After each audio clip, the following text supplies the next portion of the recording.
Hi. I'm Cristian Radulescu. I'm a director of design and monetization for Gameloft Montreal studio. I've been in games for a few years now, the 14 plus, and launched and operated over 25 live products, both big and small for EA, for Gameloft, and a bunch of other companies. For those of you that don't know Gameloft, it's a 20-year-old company, a French company. It has 6,000 people in 20 studios around the world, and since 2016 it's been part of the Vivendi group. We launched over 170 games across during the lifetime of the company, and over the last 2 years we've had about almost 2 billion downloads. So, I would say one of the bigger developers. So the game we're going to be focusing on today is Dungeon Hunter Champions. So Dungeon Hunter Champions is a action RPG game. You collect champions, you upgrade them, and you take on ever-increasing challenges. And once you're advanced enough, you can engage in 5v5 synchronous MOBA. So a bunch of games in genre that do that. For us, it's the 6th iteration of the game. It's been in Gameloft for a while, this franchise. We launched last year in May worldwide after a period of soft launch with over 250 unique champions and 15 different gear sets to upgrade them with. So the goals of the presentation today will be the process of how we use data to improve our game, some of the learnings, and the vision for the future. Right? So we separate our life cycle in a few phases. The golden cohort phase is as soon as you launch, as you guys know, you have really good revenue per user. After that, it's followed by a stabilization phase, where you just start getting down to your baseline that you're going to see later on. After that, we entered a very intensive LiveOps phase, and where we did quite a lot of things, which will be mostly the focus of today's discussion. And after that phase, our DE were not doing as well as we would like, so we kind of took our foot off the gas a little bit and entered the maintenance phase. The focus of the day, like I said, is going to be the high-intensity LiveOps, because that's where we got most of our data learnings and applications. So what do? Well, we started, not too aggressively in terms of bundle offerings. We had a few we learned. We added a little bit more in the second phase, and we really hit our stride in the November to January period. So the high-intensity LiveOps phase, we had a lot of bundles with a lot of offerings. And once January came around, we kind of took our foot off the gas and we just kept the things that were working. In terms of gacha, we started with 1, we ended up with 5. I think it's actually more now than 5 different types of gacha. I won't go into detail right now because there's a section in the presentation that talks in more detail about that. So we use the data to optimize the 3 categories, obviously, of our lives: the bundles, the gachas, and the events. So we're going to talk about all of them today. The bundles, we'll start with the bundles. So we have a simple process. We look at the competitors, we kind of benchmark them, see what they're selling and why they're selling it, and then we try to create some categories of bundles, like tutorial bundles, whale bundles, high conversion bundles, subscription, action trigger, stuff like that.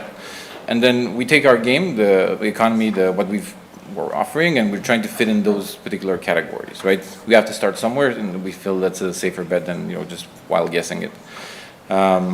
After that, we use these plot charts analysis that looked at revenue participation of the bundles or conversion, how many people we were converting, and we start analyzing what works and what doesn't. Obviously, some bundles will not generate a lot of revenue or a lot of conversion, so those you probably want to put on the side. But you will be able to identify some opportunities.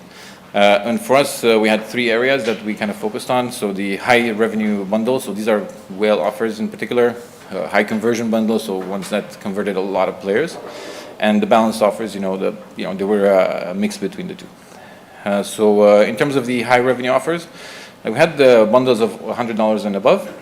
They performed really, really well, especially in the whale section of the game. It is a RPG, so whale is more than half of our revenue.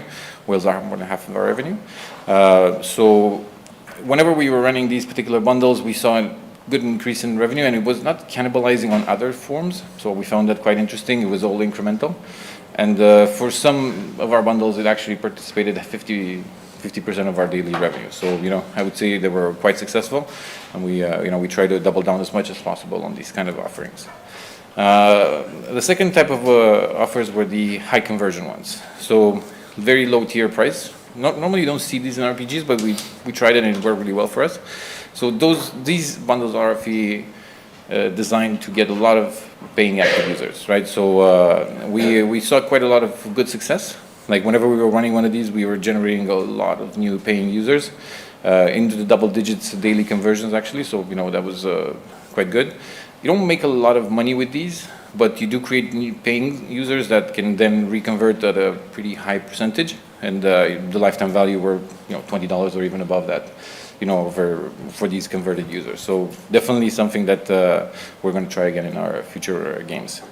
And last but definitely not least, the balance offers. So those are bundles you put in the game and to help the users progress through the experience, and the $20 to $100 price range. It's depends on every game what you want to offer and how you do it. We also tried some exploratory things that we found cool, but no one we didn't see it in other games. One such example is this choose your bundle offer. So you could only pick one. So after that, the other two would disappear. 40% of our users actually picked the more expensive one because they didn't want to lose out on a good deal essentially. So loss aversion played a big factor. So that was quite a popular one that we discovered.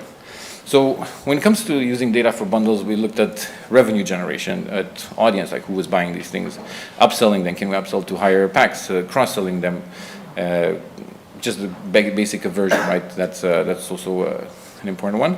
But we also looked at the perceived value. So our community managers and our teams worked very, very closely with our community to understand what they feel about these bundles. Are they good? Are they too good? So we didn't want to alienate our community by breaking the game essentially. So that's a really important data source that we added. So obviously for us, if we diversified our offer, we targeted a larger audience. We had very clear bundle objectives, and that resulted in more money. So it's something to keep in mind. However, variety, while it's interesting, it's also very resource consuming. So these bundles take a lot of time to create. They're to set up and to test. So we had 21 steps to create one pack, which is quite a good amount of time, and 3 weeks to generate 12 localized visuals. Right. So also you need a lot of ahead of time planning. When we started doing the IP, like a King of Fighters campaign that we did, it was a little bit of a nightmare. We had to have months in advance these calendars set up.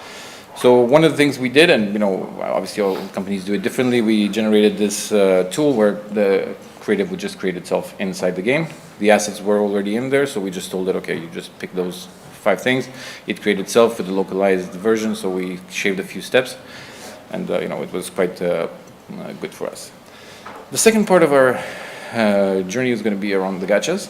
So gachas in DHC, they're fairly basic. You have these discs, you open them, you get 3, 4, and 5-star champions. 5 stars being the rarest kind, like the Ink Ninja on screen right now. We have them all. We have a gacha all the time with all the champions, but we also wanted to create these exotic gachas that go with specific timetables in the game. The first such example was the boosted gacha. So one champion had a double chance to drop. Wasn't too big of a risk. It was kind of a safe bet. However, it worked really poorly with 5 stars because it was still too low of a chance to get that. So we mostly did it with 4-star champions, which are not the most desirable ones and have a low perceived value, and therefore they didn't generate that much revenue. We like revenue, so therefore we tried another gacha, right, the second time around. So these exclusive gachas. So essentially what these do, if you get a 5-star, you're guaranteed to get that particular featured champion, an Archangel in this particular example, right? Those generate a lot of revenue, but on the flip side, they also have a very high fatigue. So once you get that particular champion, you can't rerun this particular gacha, you have to run another one, and it becomes a content funnel. So we found that it's probably 2-3 months that you can run this again and still have the same revenue spike. So it created a content funnel, which we didn't necessarily like. So we went ahead and created another type of gacha, combined gacha between the previous two. So not all champions were in there, so everyone that was in the gacha had a much higher chance of dropping, but also not just one. So we could mix and match and still have a fairly good revenue spike when we did this. However, we still had another objective to get people engaged into the game. So if you just buy the champion and the gacha, you don't play the game, chances are you're going to churn. So we wanted users to engage in our events, and therefore we created dual pricing. So you can grind the tokens, which is essentially a gacha disc, or you can buy them with hard currency. So that increased the participation in the event, so we were very happy about that. And we said, you know what, let's take this one step further. Let's remove the hard currency pricing altogether and just have token events. So that maximized everyone was maximizing their participation in the events. They wanted to get all the tokens because you either did that or you bought the bundles, which were in limited supply as well. So, in order to max out, you wanted to play as much as possible. I have an interesting anecdotal example here. So early in the game, we released a gacha, and our loot tables were completely messed up. We made a human error, like we had 5 times the drop rate of the 5-star champion and 3 times higher on the 4 stars. It took us about 2 hours to realize our mistake. We pulled it down because it was breaking down our economy. But one thing that we noticed in the data is that they were actually very successful. People were spending 10 times the rate to get this particular gacha. But we couldn't actually leave it on like that because it would kill the game. So what we did is we calculated, our GDs calculated, okay, we could probably get around 70 without breaking the game. So we took those and made them into our Christmas event where you could grind the tokens. It was a token-only event. You can grind the tokens in events, or you can buy it in specific bundles. It was probably the most successful event in terms of revenue generated per user we've had, and it's a really good segue into how you can take a bad situation, use some data, and make it into a positive thing for you. So, like I said, we adapted our process. We created ways to target larger audiences, have more conversion, and be more agile.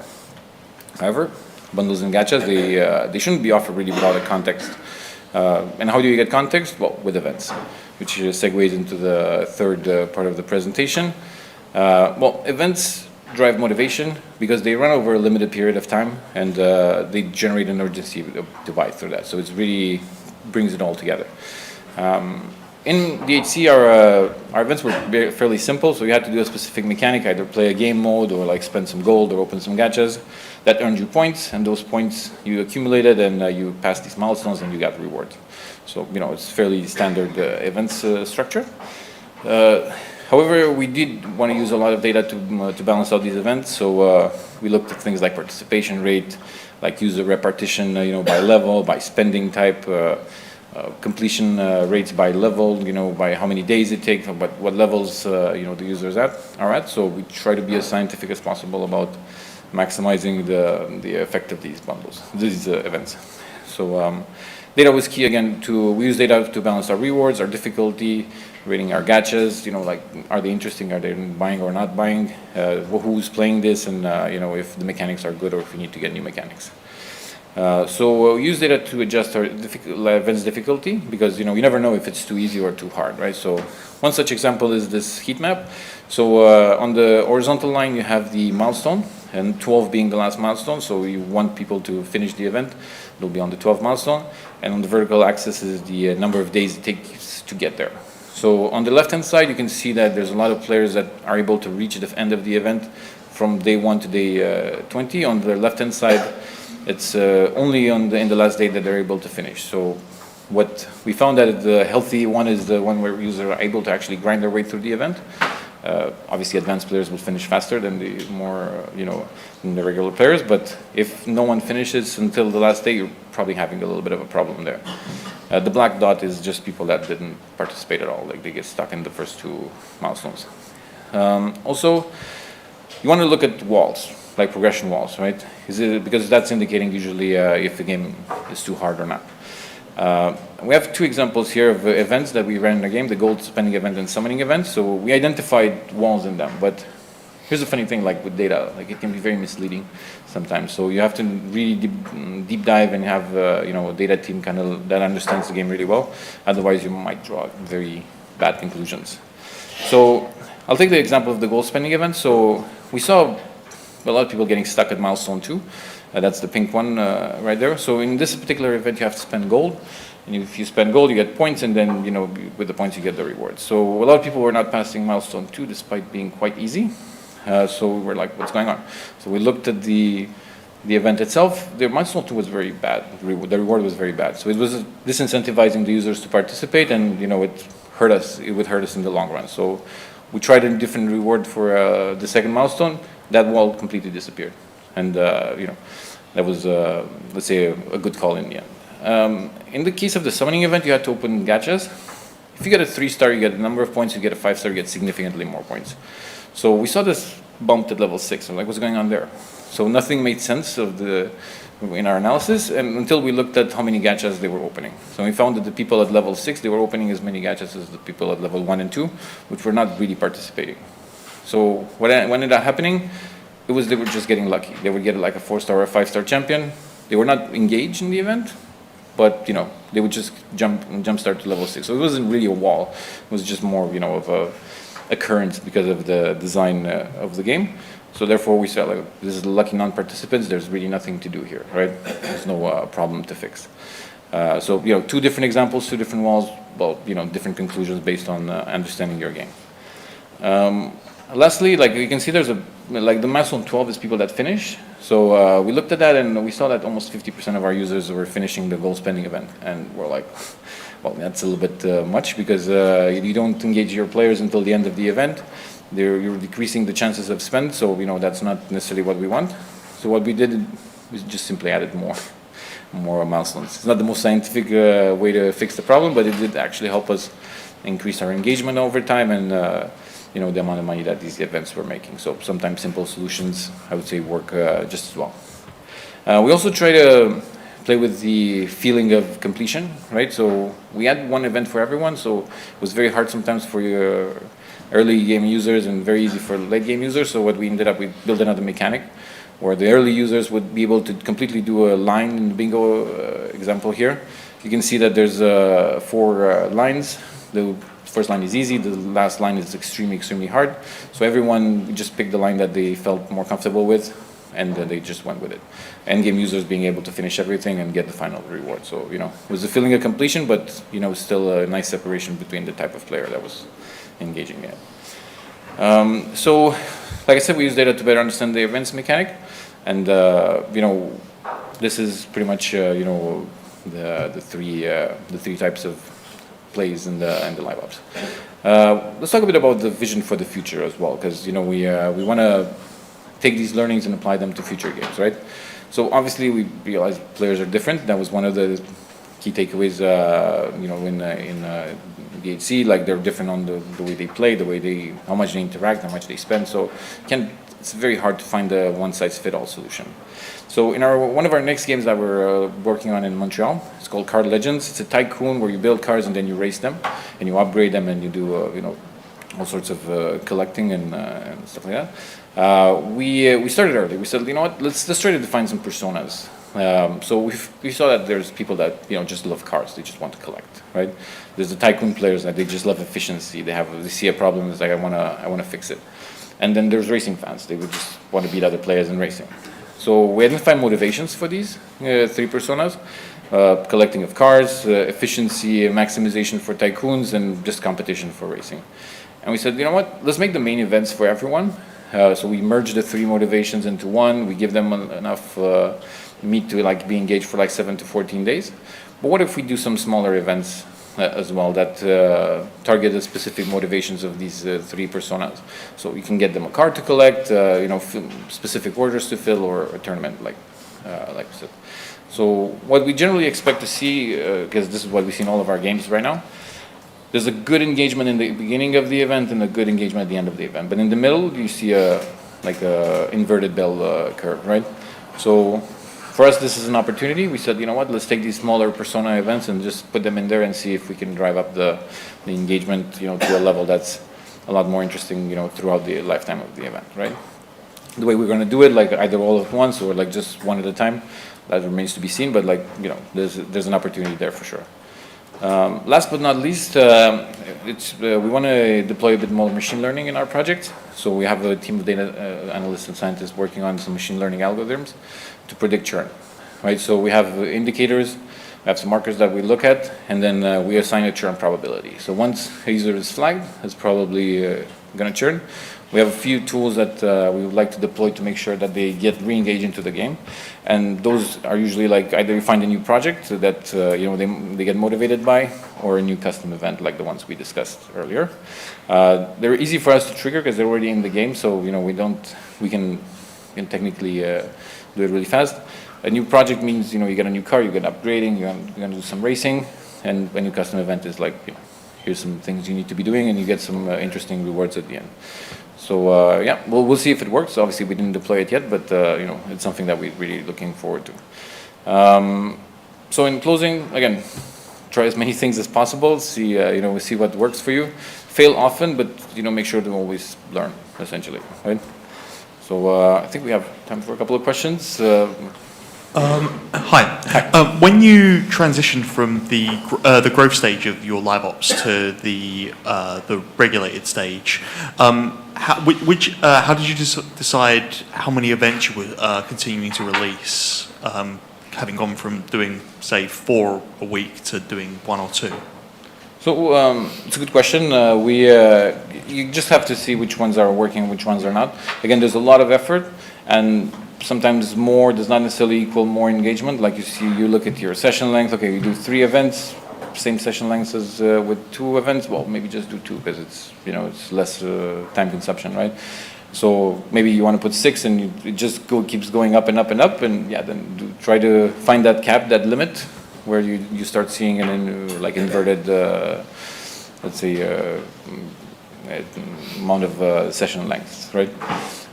It's different for all games. We found for us it was like probably 3 to 4 events, that were happening at any given time, 1 major and several minor ones.